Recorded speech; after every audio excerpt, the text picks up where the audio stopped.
चलो बेटा, बाहर चलो। तुमने कुछ खाया नहीं है, चलो बाहर। बेटा इस तरह अकेले बैठने से हमारा मन और घबराएगा, दिमाग में बस वही वही बातें घूमेंगी और खुद को और तकलीफ दोगे तुम।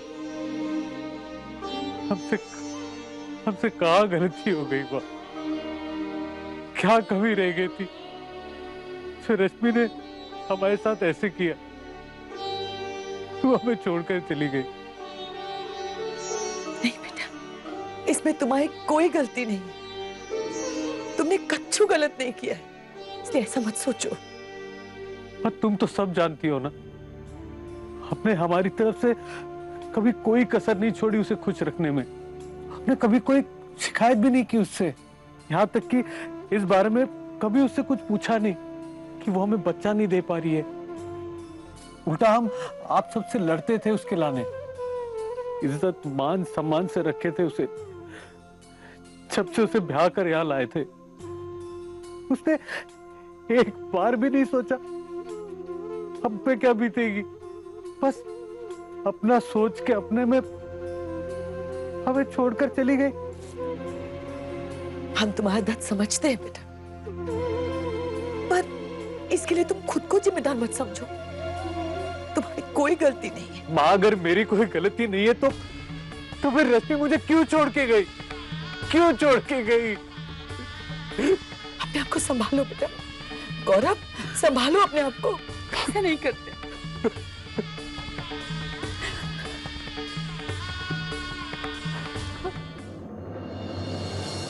उर्मी, वैसे मेरी वजह से इतना सब कुछ हुआ, फिर भी तुम मेरे से मिलने आ गई। सम्राट जी ने कुछ कहा नहीं? उन्हें तो ये सब नहीं अच्छा लगेगा। ऐसा कुछ नहीं है त्रिशा। जब से तुम्हारी सच्चाई सबके सामने आई है, सम्राट जी का रवैया तुम्हारे प्रति बिल्कुल बदल गया है। अब तुमसे मिलने को लेकर हमसे कुछ नहीं कहते हो। इनफैक्ट वो खुद भी इस बात को मानते हैं कि गलती अमृत जी की थी। अच्छा,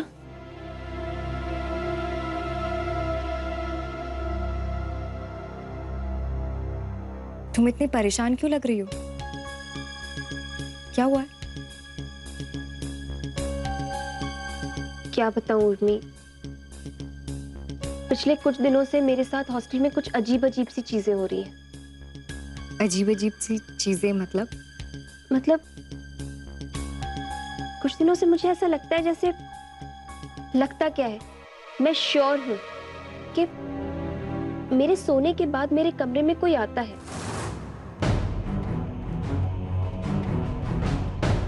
क्या? हाँ, अभी कुछ दिन पहले की बात है। मैं रूम में एंटर हुई और बाथरूम पे लिखा हुआ था कि आई विल किल यू। और फिर जब मैं रात में सोई तो मैंने फील किया कि जैसे कोई मेरे गाल पे हाथ लगा रहा हो। जब उठ के देखा तो कोई नहीं था। कल रात वापस जब मैं सोई तो मुझे लगा जैसे गाल पे कोई हाथ लगा रहा है, और उठ के देखा तो चेहरे पे पूरा ब्लैक ब्लैक था। तुम क्या बात कर रही हो त्रिशा? इतनी स्ट्रिक्ट सिक्योरिटी है, उसके बाद तुम्हारे कमरे में कोई कैसे घुस के आ सकता है?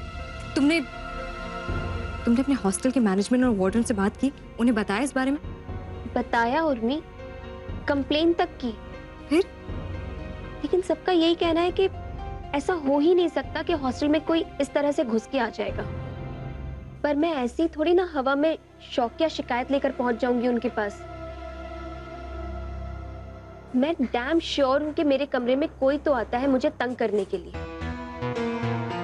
त्रिशा, तुम बहुत अजीब बात कर रही हो। ऐसे कैसे हो सकता है कि तुम्हारे कमरे में कोई आता हो? पता नहीं उर्मी, लेकिन मेरा डाउट अमृत पे है। मुझे ऐसा लगता है कि वही ये सब कर रहा है मुझे तंग करने के लिए। शायद अपनी हार का बदला लेना चाहता है।